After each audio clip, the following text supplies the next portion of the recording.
It's my great pleasure to introduce to you our opening keynote speaker, Miles Levin. Miles is an award-winning director, disability advocate, and person living with a rare disease. Miles would like to begin by showing you his short film. It's titled Under the Lights. Under the Lights portrays so many emotions many people with rare diseases face. So thank you, Miles, for being here today and sharing your film and your words with us.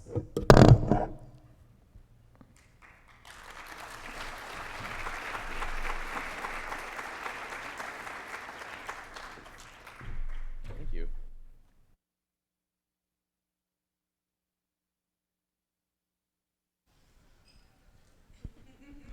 Hey, everybody. There we go. My name is Miles, and I'm a writer and director who lives with drug-resistant seizures. And so that's my little section of the pie.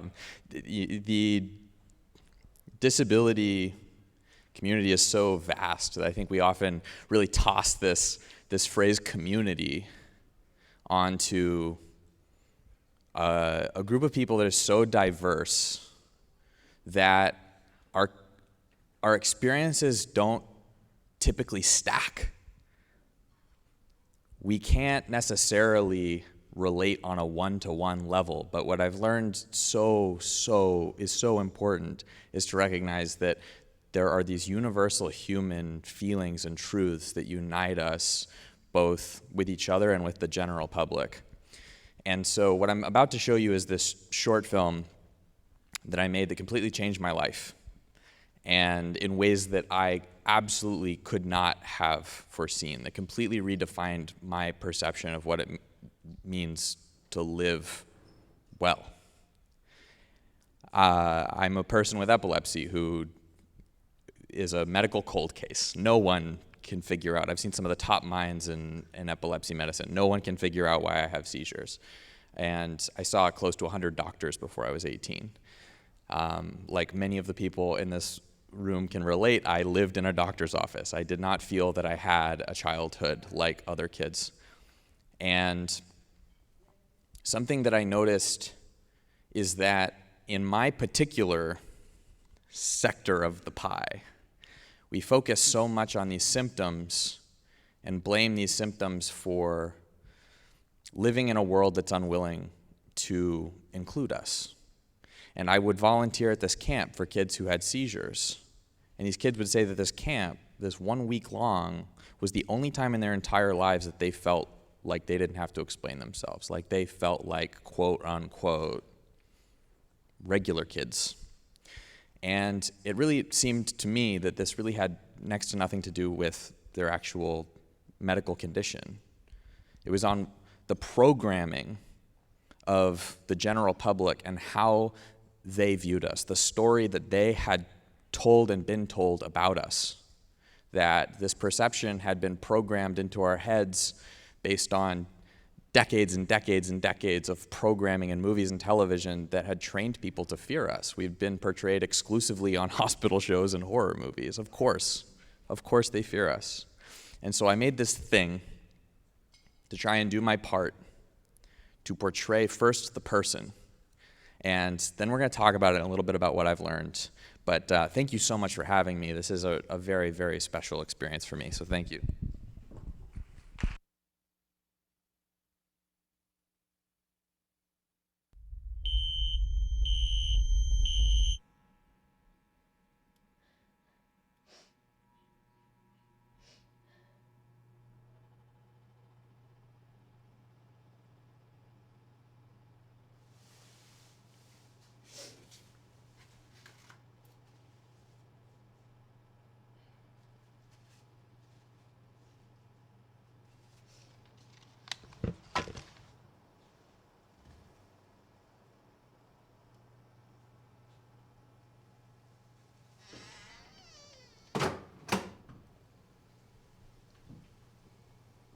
Hello?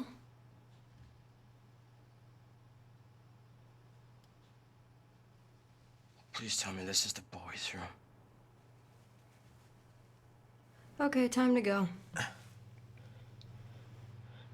Hey, is your hair wet? Get out. I can't. Jesus. Come on. Ah! Oh my god! Ow! Okay. I dislocated my shoulder. I'll call somebody. No, I'll don't. call like an ambulance No, or please something. don't. I'm so sorry. Don't. I'm so sorry. Do you know Shelby Powell? Can you go tell her that I'll be right out? And I didn't forget.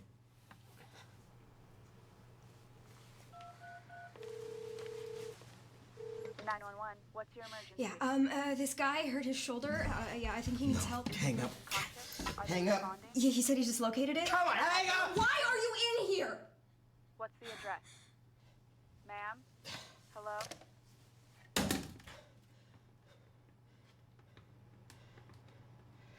Please go talk to Shelby.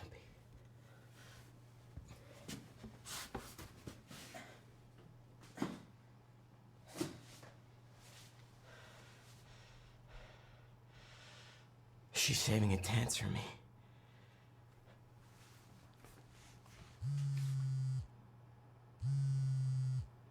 Please, no ambulance. Look, I got this, I got this. What? Stop! Stop! Stop! They'll call my mom. Are you kidding me? I'm really not supposed to be here. In the girls' bathroom. Imagine that. At prom.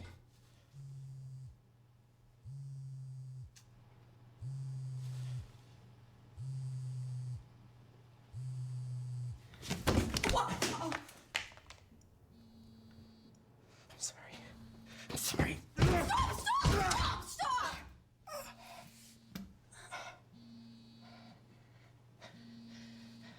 I got it.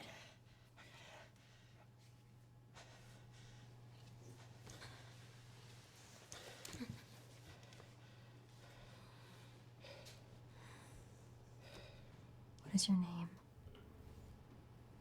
Do you even go here?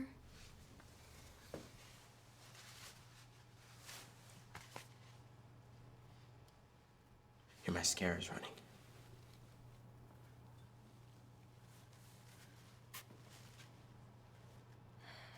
So my boyfriend making out with someone.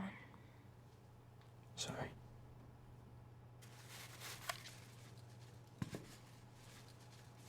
So? How many beers did it take to get you into the girls' bathroom? I don't drink. I have seizures.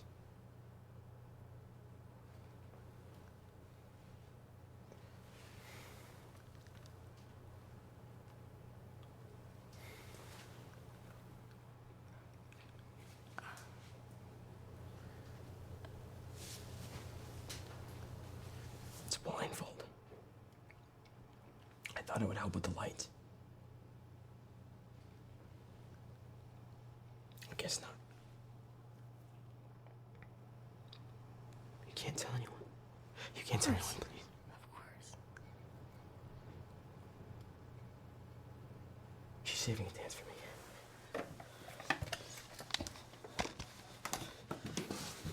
Why don't you just hang here for a bit? Wait, no. Wait. Please come back. Wait, no, stop. If you stay in here, I'll talk to you.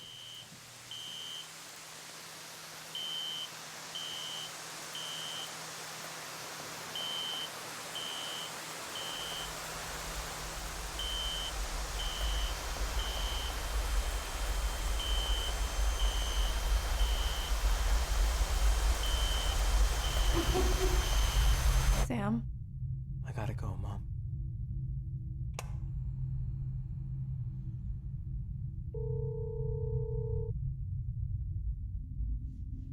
Do you want to tell me where? Sam. Sam, will you tell me where you're going? Hang up. Sam, tell me it's not dangerous. 911, please take emergency. Okay. This guy's having a seizure. Just make sure he's breathing and They'll call my mom. Sam? Check to see if he's carrying any epilepsy medication. It would kill her. It'll kill her. What is your location? We're at Sullivan Valley High. An ambulance should be there within 3 minutes. Stay where you are, okay? They say that they'll be here in 3 minutes.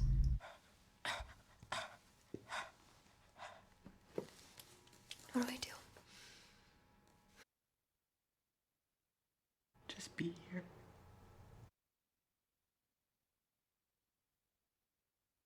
If you knew that the lights would make you have a seizure. Because it's worth it. A dumb dance is worth having a seizure? Yeah. Hey, it's okay. It's okay. I just wanted to be normal. One time. Once. I'm so sorry. It's okay. He didn't know.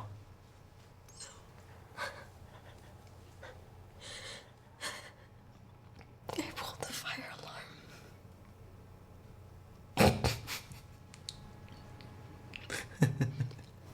We've been together for 3 years and I couldn't take it. I'm sorry. You can't just leave like a normal person. I wouldn't blame you if you hated me for it. It's kind of awesome, actually. What? It's badass. What's a breakup story like that?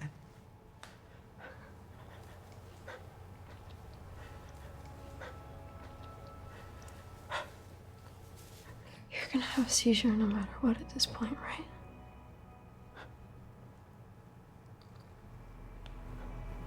Do you want to go to prom with me? It's okay. It's okay.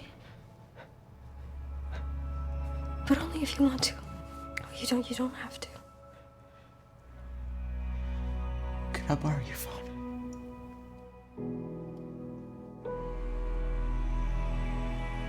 Hey, Mom. I know you're probably scared.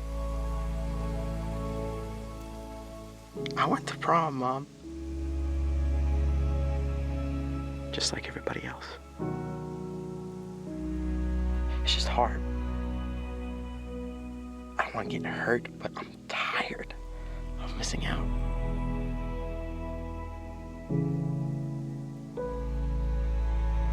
I know I'll never be a normal kid.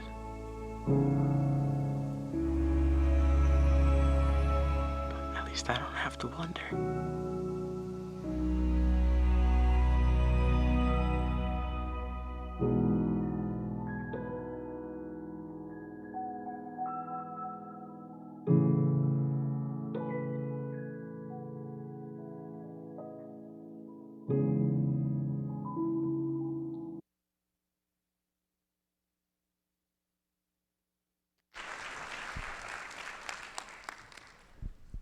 So that is the Under the Light short, which came up as a part of that observation. But the original goal was that people like me would get to see themselves on screen portrayed in a way that depicted them as people first. But what came next, I couldn't have foreseen, which was the response, the worldwide response. Fan art, international fan art, almost every day. There were songs. I got sent videos of people standing up in front of their whole school talking about their seizures for the very first time. People doing their college projects and even like PhD thesis using this as reference material. And what really stunned me about this was that a lot of these people didn't have seizures, but they wanted to talk about it, which never would have happened. And so I learned a lot about my personal worth as a human being.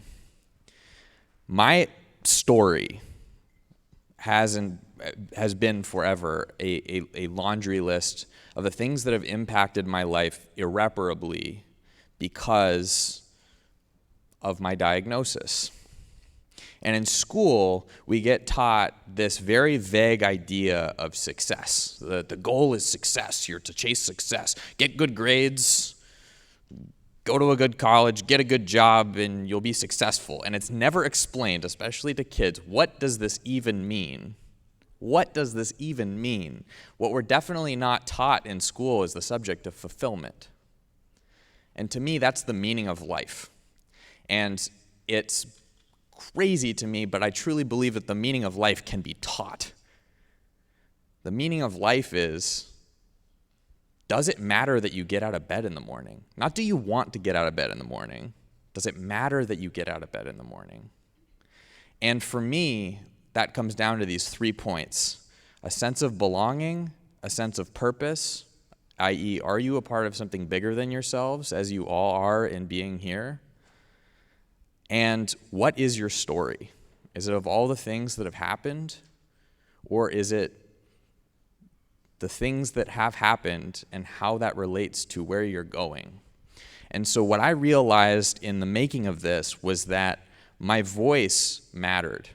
I had no interest. People asked me for years, why don't you make a movie about your epilepsy? And I said, no, I don't want to spend another second. I don't want, especially take my hobby and the thing I enjoy the most, my sense of expression, and use it to talk about the thing I like the least about myself. But the fact is there's a quote I like, that which is most vulnerable is most general. People don't have to be able to step into my shoes, but they can understand what it's like to be someone like me because the feelings we feel are universal. And so in doing so, I got to be a part of something bigger than myself. I got to feel a sense of purpose, that even if I was tired or I was beat down, it mattered that I got out of bed in the morning.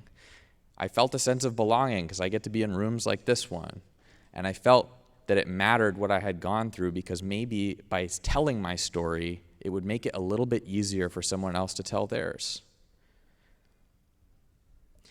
The coolest thing about all of this is that now it has led to, we've created the full-length Under the Lights movie destined for streaming services and millions of eyes around the world. It stars huge movie stars, Nick Offerman, Mark Duplass, Randall Park, Lake Bell, whose daughter famously has seizures. And the goal is that now so many people will feel comfortable telling their stories. And ideally, kids don't go to camp anymore feeling like it was the only time that they felt understood. This was a collaboration between myself, UCB, the Epilepsy Foundation of Northern California, and a lot of other really very passionate groups of people. I have this fantasy. It's a fantasy. But one day, I'd like to wake up and get out of bed and ask myself the question, if I could go back in time and not be diagnosed and have all those things back that I wanted, that I saw other people take for granted, would I do it? And one day, I'd like to say no. I'm not there yet. I want to drive a car, There's a lot of things I want. But when I get to, as a result of telling my story, be in rooms like this one and hear other people's stories and share my own and feel like it matters that I went through this, that I have something to offer because I went through this and continue to go through this, I get closer every day to that moment where I say no. So, as you've just heard already, I really, really hope, and I already witness you all sharing your stories with each other and using, your story to ideally make it easier for the person next to you who probably has a very, very different experience but has felt those feelings and feels heard. We all pursue those 3 tenets that I talked about. So it really matters that you're here, and you've made it feel that it matters that I'm here. So thank you so much for having me. I really, really appreciate it, and I hope that we have a wonderful, wonderful rest of the day together. So thank you.